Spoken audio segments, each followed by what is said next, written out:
Today we are foiling this honeybee stained glass window, and we have a special guest with us today, a friend who I've known for pretty much my entire life. So without further ado, let's get into it.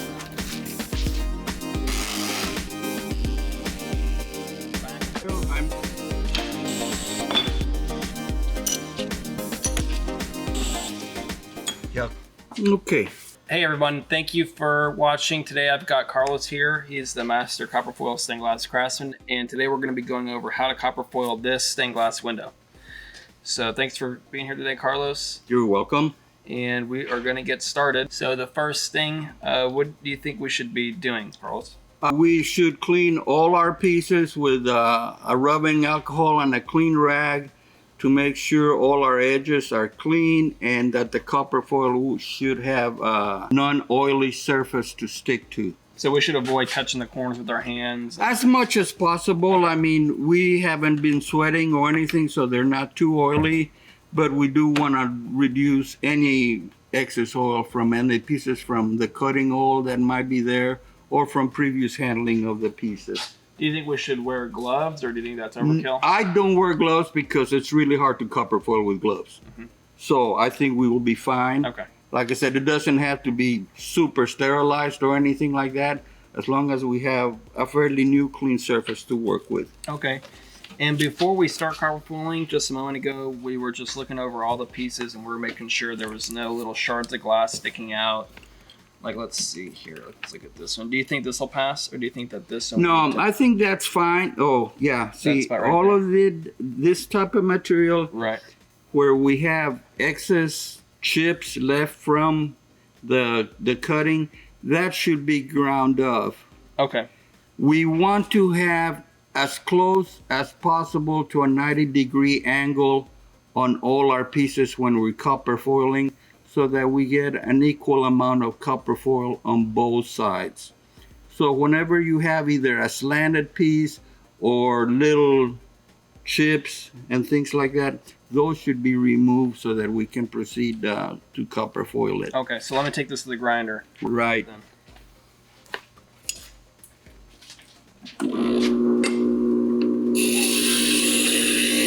Yes, that'll be very workable. Looks good? Okay. Yeah. This So piece we right got another here, one. So it looks like anytime there's curves, maybe that's a common... that you have to be very careful with. And this is not to be mistaken, but with leaded glass, this would be no problem. But since we're copper foiling it... Yes, you have to be a lot more precise. There's very little leeway when we're doing copper foil work. So if you want to grab a rag, and I'll grab a rag, and we can just start cleaning all our pieces. So we're just going to put a little bit of... Rubbing alcohol. Just use the rag. Try to kind of put our fingers in the center. And then put the fingers in the middle, right. That will help give us a very clean surface to work with. And then, do you think that these rags are good? Do you think a microfiber might be a little better? I love old t-shirts. Old t-shirts, so a cotton For rags. cleaning. A cotton rag to me is the ideal. This has a little bit of an edge here, and I'm going to knock it off. And the reason we want to make sure all of these pieces have a 90-degree angle on them is that the copper foil is going to follow the whole perimeter, and if there is something that is slanted or obscure or a little bump, the copper foil has no way of hiding it. It would follow that, and at the end you will have a piece that when you solder it, that will be reflected in the solder line. So that could result in not only a cosmetic defect, but also maybe a weakness. Yeah, maybe not set properly and not gonna... Right. Or you'll create a bigger gap than what you want to in your lines, and that would also be something that you would have to fill with solder later on, and it would make your solder line unsightly because it's going to be really wide. Different widths. Okay. Correct. Now, some of these are not cut 100% perfectly. Do you think that's going to pass? Well, like this one, for example. See how it's just a little bit off on the top there? we are going to be able to fill any of the gaps that are left with the solder.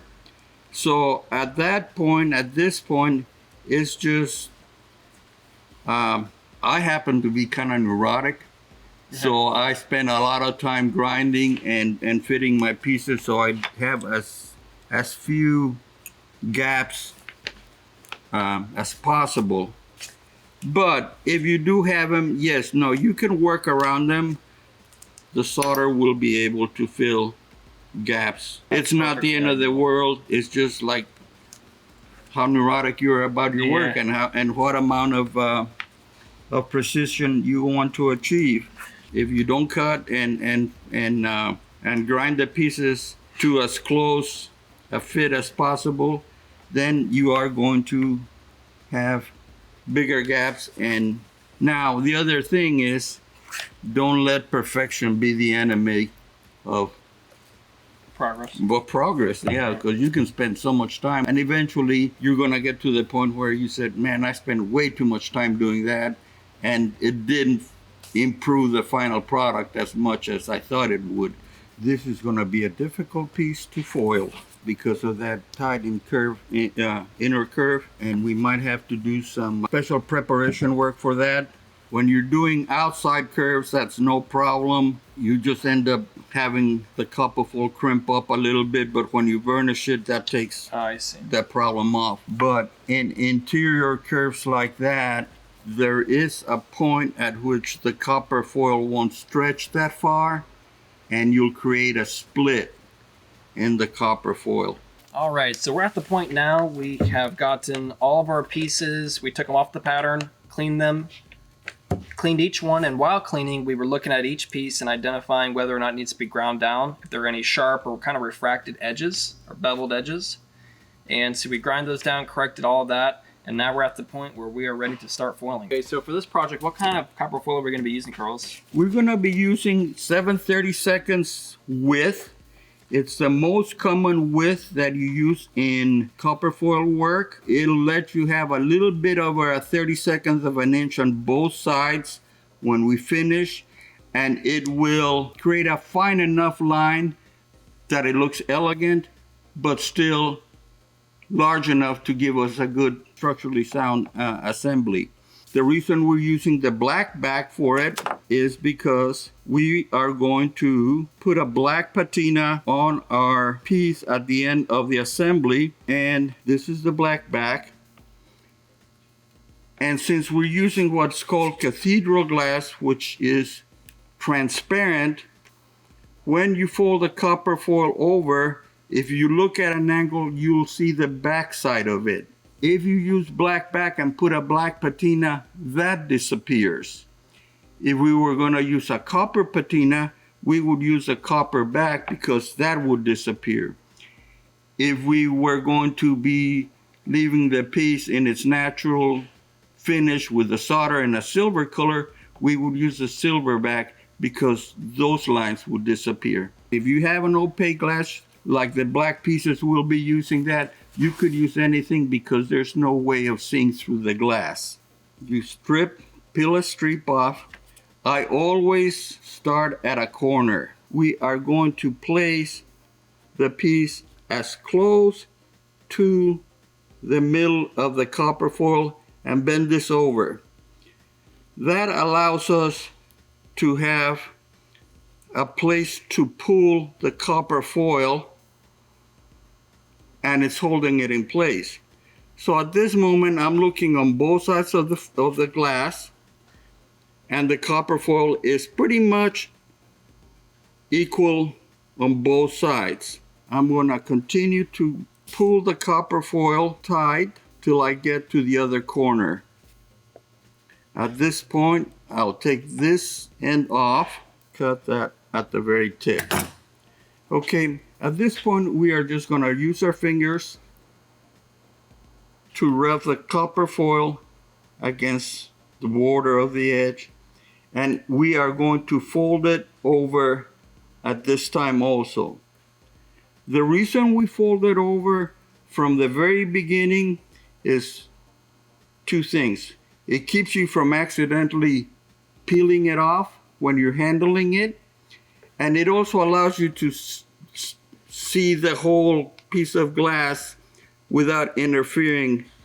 If the piece of tape was still sticking out here, I will not be able to see what was happening. Once you start going, if you line up one side, the other side will line up pretty much automatically. At this point, I'm just going to use my fingernail to push the copper foil in to the very corner, and that allows me to fold over and have a neat corner on there. So at this point, I just fold it over, again, completely like that. And that allows me to be able to see the next line. So the next thing is just pull again.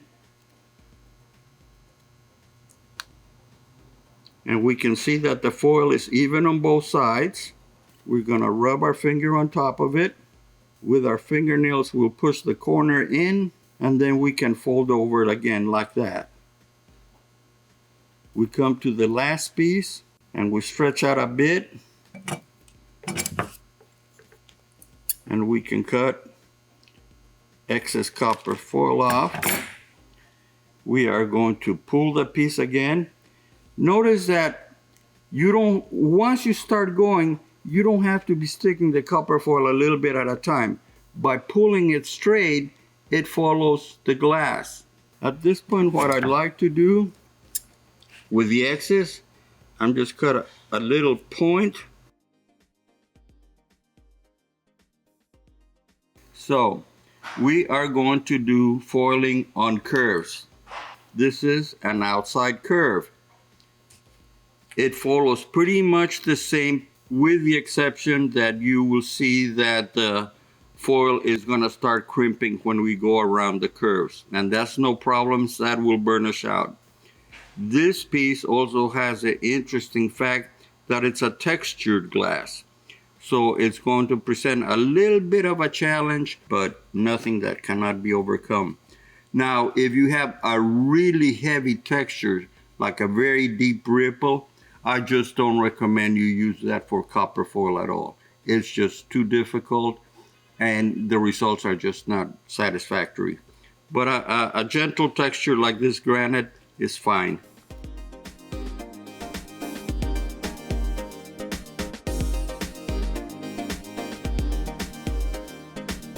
Now to burnish, you can use the plastic fid or other burnishing tools, or you could even use a Sharpie marker like Carlos is demonstrating here. To burnish between the texture, you may have to use your fingernail to get in between each ridge. Or you can grind the glass down with a ripple bit to level out all the texture for a perfect copper foil job every time. Let's talk about inside curves. Those are going to be tricky. Let's do a very gentle inside curve. This one right here. Now this is going to be rather difficult. We're doing a black piece of glass on black tape. So that can be kind of tricky, but the process is the same.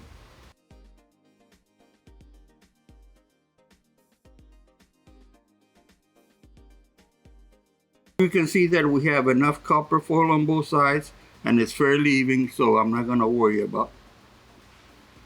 Now, on an inside curve, you're still pulling, but you are going to have to start sticking the foil to the curve as you go along.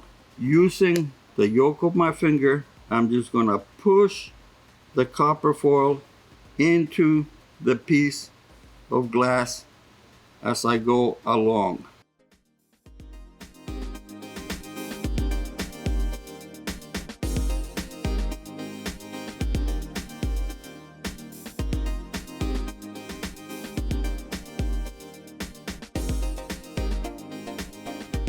This is going to be technically the most challenging piece to foil because of this extreme inside curve we have. I would usually start doing all the edges, but I'm going to start on this curve here to show what the problem might be. Again, I'm going to start in the middle, bend over so I have something to pull against, and I'm going to do this first side here. And I can look at it, and I'm pretty satisfied with it. I think I'm off a little bit here. I can pull it out again. You can pull the copper foil out several times, But if you go past 4, you're gonna start not having very good addition. So at that point, I'm just gonna cut the corner. And also probably if you touch it too much. Too much, yeah. You're over handling it. You're getting oils. So at that point, it's better to start all over. Okay, let's see what happens. I'm going to start, and I have to see as I go along the curve, I'm pushing the copper foil against the piece of glass, and I have to do that constantly so that it is tight against the curve of the glass. Okay, so if we look at it, we see that we're adhered to all the surfaces. Now let's see what happens when we try to start going around this curve. So I'm going to start very gently, and I'm going to start on both sides. Okay, so far so good.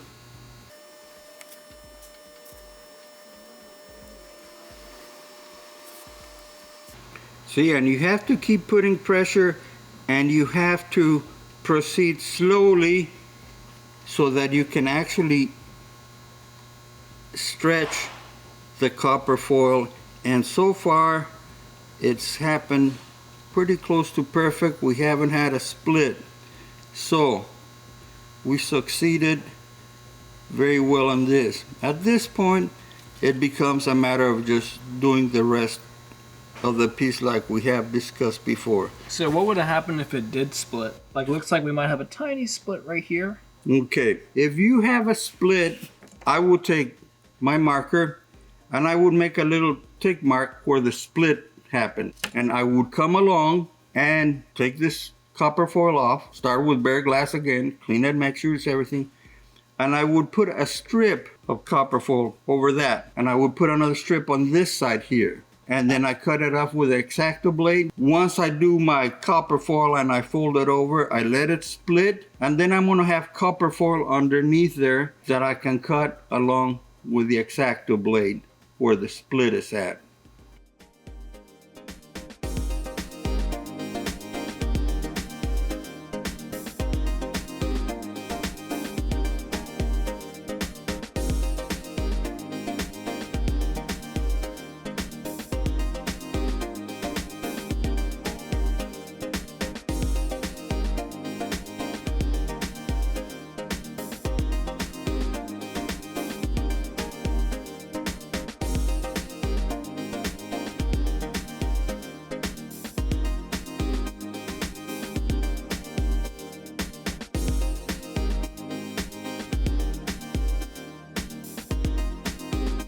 It is important to remember to burnish in towards the center instead of from the center out, because if you do burnish from the center out, you could knock the foil off the edge of the glass. So just be sure whenever you're burnishing to burnish in towards the center instead of center out.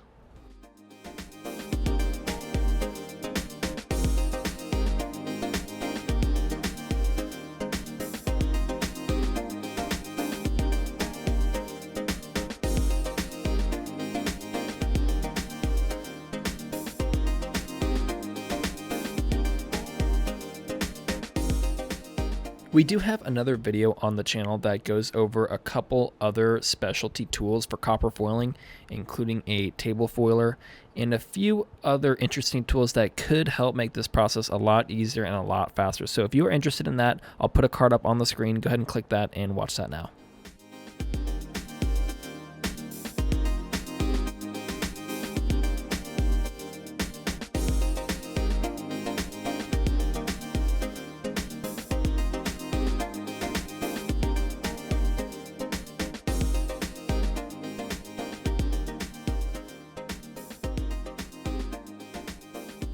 We just finished up with the copper foiling, and really the tools needed, if you want to use just the basic tools, is an X-Acto blade, scissors, the copper foil of course, and a piece of plastic like a fid, or you can use a marker.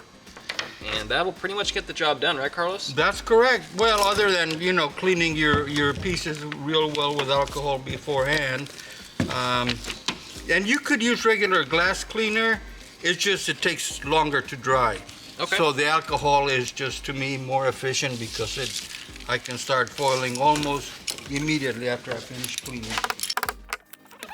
Lastly, we are getting this window framed out to be soldered, but that is actually going to be in the next video in the series. So I hope you enjoyed this one. Subscribe to see more videos like this and to not miss our next video where we will be soldering this honeybee stained glass window. Thanks for watching.